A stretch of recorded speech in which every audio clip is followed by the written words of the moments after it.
Hello दोस्तों, मैं हूं Harish Prajapati. Online YouTube channel Vikas Yadav RBS में आज पुनः आप सभी का स्वागत है। तो दोस्तों, पिछले सेशन में हमने आप सभी को बताया था कि अवतल दर्पण और उत्तल दर्पण द्वारा प्रतिबिंब का बनना। तो बहुत सारी स्थितियाँ थी, तो हमने एक एक करके आप सभी को बता दिया था। तो दोस्तों, आज के सेशन में है दोस्तों गोली दर्पण की वक्रता त्रिज्या तथा फोकस दूरी में संबंध। तो दोस्तों, आज के सेशन में यही है कि गोली दर्पण की वक्रता त्रिज्या r तथा फोकस दूरी f में क्या संबंध है। तो सबसे पहले दोस्तों हम अवतल दर्पण के लिए बात करते हैं कि वक्रता त्रिज्या फोकस दूरी में क्या संबंध आता है। तो दोस्तों, माना M1 M2 एक अवतल दर्पण है। तो दोस्तों क्या है, माना M1 M2 एक क्या है दोस्तों, अवतल दर्पण है, जिसका ध्रुव दोस्तों P है, जिसका ध्रुव P है तथा फोकस F है एवं वक्रता केंद्र कैपिटल C है। तो दोस्तों मुख्य अक्ष के समांतर प्रकाश की एक किरण AB, यानी मुख्य अक्ष के समांतर प्रकाश की एक किरण AB दर्पण के बिंदु B से टकराती है। यानी माना एक किरण AB मुख्य अक्ष के समांतर दर्पण के बिंदु B पर क्या कर रही है, टकरा रही है, और दर्पण से परिवर्तन के पश्चात दोस्तों कहाँ से होकर जा रही है दोस्तों, मुख्य फोकस, यानी टकराने के बाद दोस्तों मुख्य फोकस से होकर जाती है। तो दोस्तों जाती है दर्पण के बिंदु B को, यानी दर्पण के बिंदु B को हमने C से मिला दिया, यानी दर्पण से बिंदु B से हमने क्या कर दिया दोस्तों, C से मिला दिया। मिला दिया तो हमें मिलाने पर क्या प्राप्त होगा दोस्तों, मिलाने अगर हम मिला देंगे दर्पण के बिंदु B से हमने C तक मिला दिया तो हमें प्राप्त होगा CB प्राप्त होगा, यानी BC या कहिए या CB कहिए, यानी क्या प्राप्त होगा दोस्तों, CB। तो दोस्तों जो कि क्या है दोस्तों, दर्पण पर अभिलंब होगा, यानी क्या होगा दोस्तों, दर्पण क्या होगा दोस्तों, ये जो हमने मिलाया है B से C मिलाया है दोस्तों, क्या होगा दर्पण पर क्या होगा दोस्तों, अभिलंब होगा। तो दोस्तों इस स्थिति में हम चूंकि कोण, तो दोस्तों चूंकि कोण ABC तथा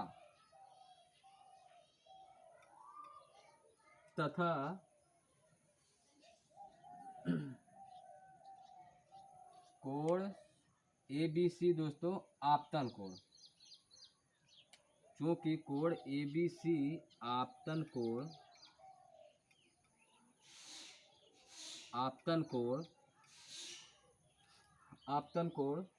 तथा CBF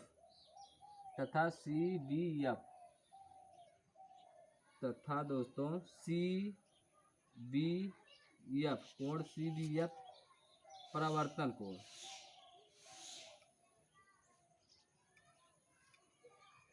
CBF दोस्तों कोण CBF दोस्तों क्या है, परावर्तन कोण है।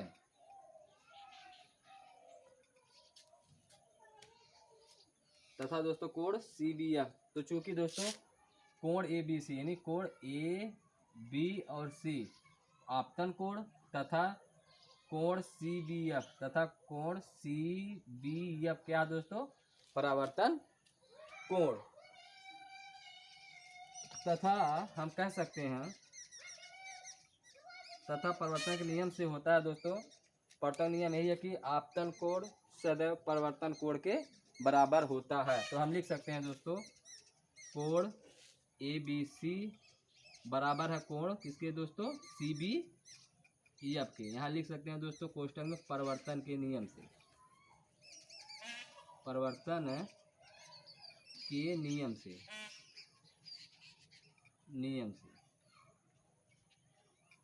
परिवर्तन के नियम से समीकरण 1 तथा दोस्तों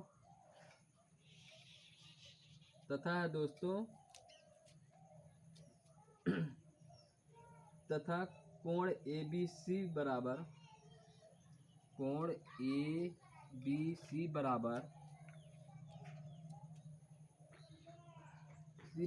BCF, कोण BCF ये क्या है दोस्तों? एकांतर कोण। क्या है दोस्तों? एकांतर कोण, एकांतर कोण के समीकरण क्या है दोस्तों? 2। तो दोस्तों यहाँ तक मैं आशा करता हूँ दोस्तों आप सभी लोग भली बात समझ गए होंगे। हमें बताया दोस्तों, यही बताया दोस्तों कि माना M1 M2 एक अवतल दर्पण है जिसका ध्रुव क्या है दोस्तों? कैपिटल P है। फोकस क्या है दोस्तों? F है कैपिटल। और वक्रता केंद्र क्या है दोस्तों? कैपिटल C है। तो दोस्तों दर्पण के मुख्य अक्ष के समांतर प्रकाश की किरण AB, यानी दर्पण के मुख्य अक्ष के समांतर प्रकाश की एक किरण AB दर्पण के B, यानी दर्पण के B बिंदु पर क्या कर रही है दोस्तों? टकराती है। तो दोस्तों दर्पण के बिंदु B पर क्या कर रही है? टकराती है। तो हम दोस्तों टकराने के पश्चात दोस्तों क्या होगा? परिवर्तन के पश्चात, यानी टकराने के परिवर्तन के दर्पण पर परिवर्तन के पश्चात दोस्तों कहाँ से होकर जा रही है? मुख्य फोकस से होकर जाती है। हमने दोस्तों उसी बिंदु B से हमने दोस्तों कहाँ से मिला दिया दोस्तों? बिंदु B से हमने एक C को क्या कर दिया दोस्तों? मिला दिया। तो हमें क्या प्राप्त होगा दोस्तों? CB, जो कि क्या होगा दर्पण दोस्तों? अभिलंब होगा। तो दोस्तों इस स्थिति में क्या होगा दोस्तों? चूंकि कोण ABC क्या है दोस्तों? आपतन कोण, कोण AB और ये C क्या है दोस्तों? आपतन कोण, तथा कोण CBF क्या है दोस्तों? परिवर्तन कोण। तो दोस्तों हम जानते हैं परिवर्तन के नियम से कि यही होता है कि परिवर्तन के नियम से यही है दोस्तों कि आपतन कोण सदैव परिवर्तन कोण के क्या होता है दोस्तों? बराबर होता है। तथा हम लिख सकते हैं दोस्तों, क्या लिखे हैं? कोण ABC बराबर है CBF के। किसके नियम से दोस्तों? परावर्तन के नियम से। तथा तो दोस्तों कोण ABC बराबर कोण BCF, ये भी बराबर है किसके कोण से दोस्तों? एकांतर कोण से। तो दोस्तों समीकरण 2 हुआ। तो दोस्तों अब हम समीकरण 1 व 2 से समीकरण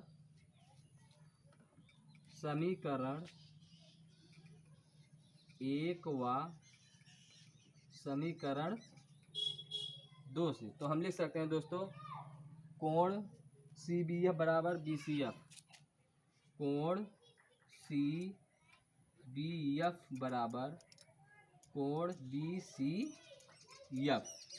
तो दोस्तों हम समीकरण 1 व 2 से क्या लिख सकते हैं दोस्तों? कोण CBF बराबर कोण BCF, यानी कोण CBF किसके बराबर है दोस्तों? कोण BCF के। यहाँ तक दोस्तों मैं आशा करता हूँ दोस्तों आप समझ गए होंगे।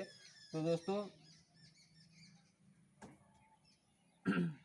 तो BF बराबर इस स्थिति में दोस्तों हो जाएगा BF बराबर FC। यहाँ से देख लीजिए BF बराबर क्या हो जाएगा दोस्तों? FC। BF बराबर दोस्तों क्या हो जाएगा? FC। चूंकि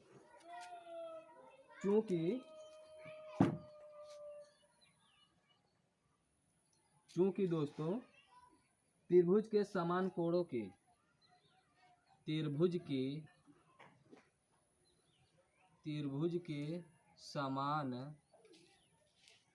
के समान कोणों के सामने की भुजाएं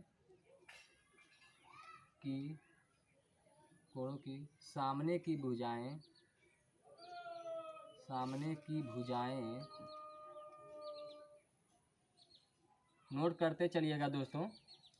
सामने की भुजाएं दोस्तों क्या होंगी? समान होती हैं। भुजाएं क्या होंगी दोस्तों? समान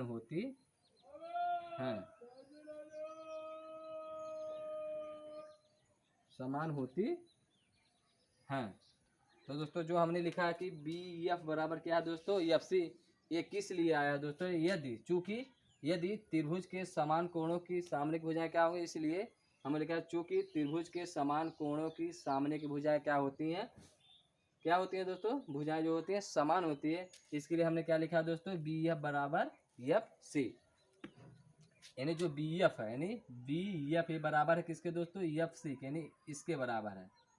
ये जो है दोस्तों किसके बराबर है, इसके बराबर। ठीक, तो दोस्तों इस स्थिति में दोस्तों यदि दर्पण का द्वारक छोटा है, यदि दर्पण का द्वारक क्या है दोस्तों, दर्पण का द्वारक क्या है दोस्तों, छोटा है, तो दोस्तों बिंदु बिंदु बी जो है क्या है दोस्तों, पी के अति निकट होगा। तो बिंदु बी ध्रुव, तो बिंदु बी ध्रुव पी के क्या होगा दोस्तों, अति समीप होगा या निकट होगा, अति समीप होगा, अति समीप होगा। तो दोस्तों यदि दर्पण का द्वारक छोटा है तो बिंदु बी जो है दोस्तों क्या होगा, ध्रुव पी के अति समीप होगा। जिसे यहाँ बनाया गया है दोस्तों कि ये जो बिंदु है दोस्तों, अगर दर्पण का द्वारक अगर छोटा होगा तो दोस्तों इस स्थिति में क्या होगा, जो बिंदु बी है दोस्तों वह पी के क्या हो जाएगा, एकदम समीप यानी नजदीक होगा। तो दोस्तों तब हम कह सकते हैं कि बी एफ बराबर पी एफ। तो क्या हो जाएगा दोस्तों, बी एफ बराबर, तब बी एफ बराबर क्या हो जाएगा दोस्तों, पी एफ। ये किस स्थिति में होगा दोस्तों, यदि दर्पण का द्वारक छोटा है तो इस स्थिति में क्या हो जाएगा दोस्तों, बी एफ बराबर किसके हो जाएगा दोस्तों, पी एफ, यानी बी एफ बराबर किसके हो जाएगा दोस्तों, यानी पी एफ, यानी ए वाली जो भुजा है ये किसके बराबर हो जाएगी दोस्तों, पी एफ के। यहाँ तक दोस्तों स्पष्ट हुआ दोस्तों। मैं आशा करता हूँ दोस्तों आप सभी लोग समझ रहे होंगे, नोट करते चलिएगा दोस्तों। तो दोस्तों बी एफ बराबर क्या हो जाएगा दोस्तों, पी एफ।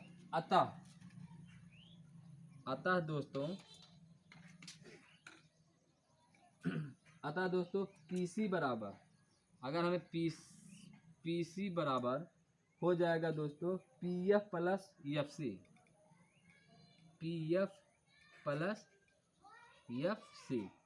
पीसी बराबर क्या हो जाएगा दोस्तों, P F plus F C, यानी पीसी यहाँ से, यानी पीसी बराबर हो जाएगा दोस्तों P F plus F C. यानी अगर हमें पीसी प्राप्त करना होगा, यानी यहाँ से पीसी अगर हमें प्राप्त करना होगा तो अगर हम पीएफ और एफसी को जोड़ देंगे तो हमें क्या मिलेगा दोस्तों, पीसी मिलेगा। यानी पीसी अगर भुजा हमें प्राप्त करना होगा तो हम क्या करेंगे, पीएफ प्लस सीएफ को जोड़ देंगे तो हमें क्या मिलेगा दोस्तों, पीसी। नोट करते चलिएगा दोस्तों, पीसी। तो दोस्तों इसलिए चूँकि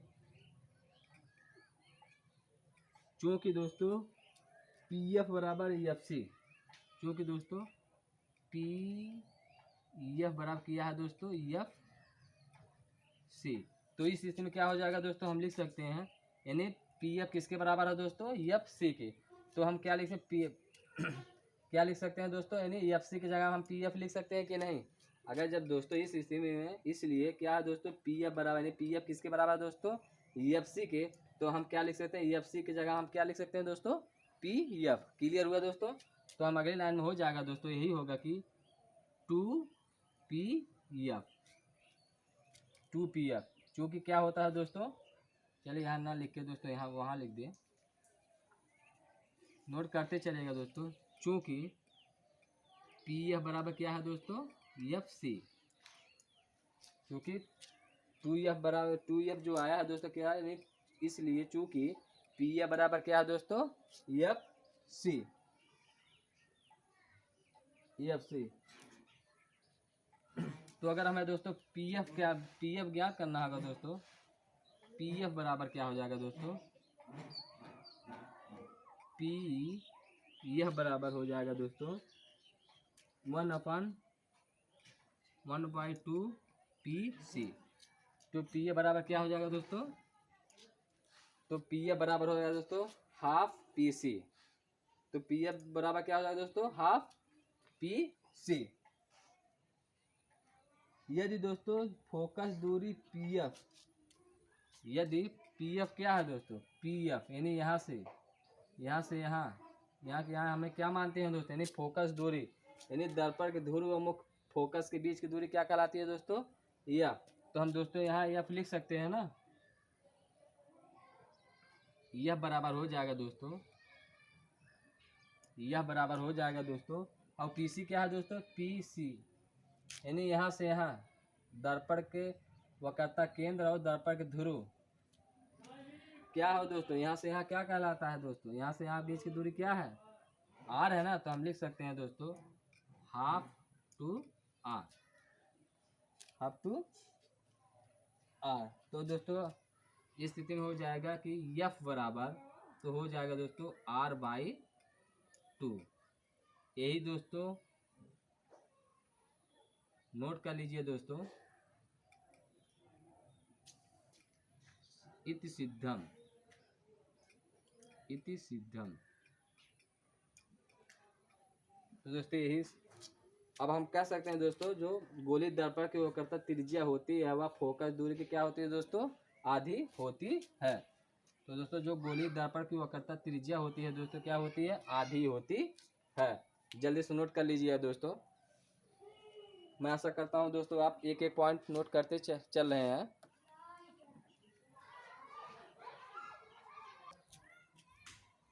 तो दोस्तों हमने यही बताया कि जो गोली दर्पण की वक्रता त्रिज्या आर तथा फोकस दूरी एफ में संबंध किस दर्पण के लिए दोस्तों, अवतल दर्पण के लिए। तो हमने दोस्तों एक बार फिर से समझ लीजिए दोस्तों कि माना M1 M2 क्या है दोस्तों, एक अवतल दर्पण है जिसका ध्रुव क्या है दोस्तों, P है, फोकस क्या है दोस्तों, F है, और वक्रता केंद्र क्या है दोस्तों, C है। तो दोस्तों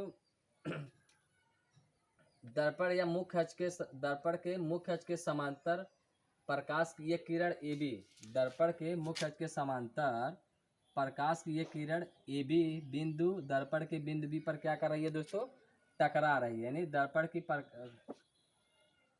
के मुख्य अक्ष के समांतर प्रकाश की ये किरण AB दर्पण के बिंदु B पर क्या कर रही है दोस्तों, टकराती है। टकराती है तो दोस्तों परिवर्तन के पश्चात दोस्तों कहाँ से होकर जा रही है, मुख्य फोकस से होकर जाती है। तो दोस्तों टकराएगा मुख्य फोकस से होकर जाती है। दर्पण के बिंदु बी को, यानी दर्पण के बिंदु बी को हमने दोस्तों किससे मिला दिया है, सी से। यानी दर्पण के बिंदु बी को हमने दोस्तों यानी वक्रता केंद्र से मिला दिया, तो हमें दोस्तों सी बी प्राप्त होगा। इस स्थिति में दोस्तों दर्पण पर क्या होगा दोस्तों, दर्पण पर जो कि क्या होगा दोस्तों, दर्पण पर अभिलंब होगा। यानी जो ये सी बी है दोस्तों वो क्या होगा दोस्तों, दर्पण पर अभिलंब होगा। तो इस स्थिति में दोस्तों चूंकि कोण ए बी सी क्या है दोस्तों, आपतन कोण, यानी कोण ए बी सी, यानी कोण ए बी सी, ए वाला कोण, ठीक, ये वाला कोण क्या होगा दोस्तों, कोण ए बी सी क्या होगा दोस्तों, आपतन कोण। तथा दोस्तों कोण सी बी एफ क्या होगा दोस्तों, परिवर्तन कोण, यानी परिवर्तन कोण, सी बी एफ यानी ए वाला कोण, ये क्या होगा दोस्तों, परिवर्तन कोण। तो दोस्तों हम जानते हैं कि परिवर्तन के नियम से यही होता है कि परिवर्तन का नियम यही है दोस्तों कि परिवर्तन कोण यानी आपतन कोण सदैव परिवर्तन कोण के बराबर होता है। यानी परिवर्तन नियम से यही होता है कि जो आपतन कोण होता है दोस्तों सदैव परिवर्तन कोण के बराबर हो। तो तथा दोस्तों हमने क्या लिखा है, कोण ए बी सी बराबर किसके दोस्तों, कोण सी बी एफ, किसके नियम से दोस्तों, परिवर्तन के नियम से। तो दोस्तों हमने इसे समीकरण 1 मान लिया, ठीक। यहाँ तो दोस्तों समझ रहे हैं दोस्तों। तो दोस्तों तथा क्या होगा दोस्तों, कोण बी सी, कोण ए बी सी बराबर किसके दोस्तों, कोण बी सी एफ, ये किसके कोण से दोस्तों, एकांतर कोण से। यानी कोण ए बी सी यानी कोण ए बी सी बराबर किसके दोस्तों, कोण बी सी एफ, यानी बी सी एफ यानी ए वाला जो कोण है दोस्तों, ए कोण है, ये क्या होगा दोस्तों, बराबर होंगे किस नियम से दोस्तों, एकांतर कोण से। किस कोण से दोस्तों बराबर होंगे, एकांतर कोण से। तो दोस्तों हमने इसे मान लिया समीकरण 2। तो दोस्तों समीकरण 1 व 2 से हमने क्या लिख दिया दोस्तों, समीकरण 1 या 2 से हम लिख सकते हैं दोस्तों कि कोण सी बी एफ बराबर किसके है दोस्तों, कोण बी सी एफ, यानी जो कोण सी बी एफ बराबर किसके दोस्तों, कोण बी सी एफ के। तो दोस्तों अगली स्थिति में यही होगा दोस्तों को बी एफ बराबर है किसके दोस्तों, एफ सी के, यानी बी एफ यानी ये जो भुजा है दोस्तों बी एफ किसके बराबर है दोस्तों, एफ सी के, यानी इसके। किस स्थिति में, क्योंकि दोस्तों त्रिभुज के समान कोणों की सामने की भुजाएं समान होती। इस स्थिति में दोस्तों हमने क्या लिख दिया दोस्तों कि बी एफ बराबर एफ सी। यदि दर्पण का द्वारक दोस्तों छोटा है तो जो बिंदु बी है, यानी यदि दर्पण का द्वारक छोटा तो बिंदु बी पी के क्या होगा दोस्तों एकदम निकट होगा। तो इस स्थिति में हो जाएगा दोस्तों कि बी एफ बराबर क्या हो जाएगा दोस्तों पी एफ, यानी बी एफ बराबर क्या हो जाएगा, यानी बी एफ बराबर हो जाएगा किसके पी एफ। किस स्थिति में दोस्तों जब दर्पण का द्वारक छोटा हो तब। तो अतः हम दोस्तों पीसी बराबर, अगर हम पीसी यहाँ से अगर पीसी भुजा में निकालना होगा दोस्तों तो पीसी बराबर हम क्या करेंगे, हमें कब प्राप्त होगा दोस्तों जब हम पी एफ प्लस क्या करेंगे दोस्तों सी एफ, यानी जब हम P F plus C F को जोड़ेंगे तो दोस्तों हमें क्या प्राप्त होगा दोस्तों पी सी। तब इसके बराबर हम दोस्तों यही लिखे हैं दोस्तों पी सी बराबर है यही होगा दोस्तों 2pf, क्या चूँकि पी एफ बराबर क्या है दोस्तों एफ सी। तो हम पी सी बराबर क्या लिख सकते हैं दोस्तों, पी सी बराबर हम लिख सकते हैं 2pf, चूँकि पी एफ बराबर एफ सी। तो दोस्तों हम यानी पी एफ किसके बराबर दोस्तों एफ सी के, तो हम एफ सी के स्थान पे क्या लिखे हैं दोस्तों 2pf। तो इस स्थिति में हो जाएगा दोस्तों पी सी बराबर 2pf। तो पी एफ बराबर क्या हो जाएगा दोस्तों, अगर पक्षांतर करेंगे तो पी एफ बराबर हो जाएगा दोस्तों हाफ पी सी। यहाँ तो दोस्तों क्लियर हो रहा है दोस्तों। तो इस स्थिति में दोस्तों हम जानते हैं कि पी एफ को क्या माना गया दोस्तों, यानी पी एफ को हम यहाँ से यहाँ तक दूरी माने हैं दोस्तों एफ माने हैं, और दोस्तों पी सी की दूरी क्या माने हैं दोस्तों यहाँ पी सी की दूरी माने हैं आर। तो इस स्थिति में हो जाएगा दोस्तों एफ बराबर हाफ आर। तो दोस्तों ये एफ है दोस्तों, तो अगली स्थिति में हो जाएगा दोस्तों यह बराबर r/2। तो दोस्तों यही हमें क्या करना था दोस्तों सिद्ध करना था कि जो दर्पण गोली दर्पण की वक्रता त्रिज्या r तथा फोकस दूरी में संबंध। अब तो दोस्तों यही दोस्तों आप सभी को बताना था दोस्तों कि दर्पण गोली दर्पण की वक्रता त्रिज्या r तथा फोकस दूरी में संबंध आप सभी के सामने एकदम आ गया है दोस्तों। तो दोस्तों मैं आशा करता हूँ आज का ये वीडियो अगर आप सभी को पसंद आया हो तो हमारे चैनल को दोस्तों लाइक सब्सक्राइब एवं कमेंट जरूर करिएगा, ज़्यादा से ज़्यादा शेयर जरूर करिएगा दोस्तों। मैं आशा करता हूँ दोस्तों आपको रोज़ एक वीडियो प्रोवाइड कराता रहूँगा दोस्तों। तो दोस्तों धन्यवाद दोस्तों।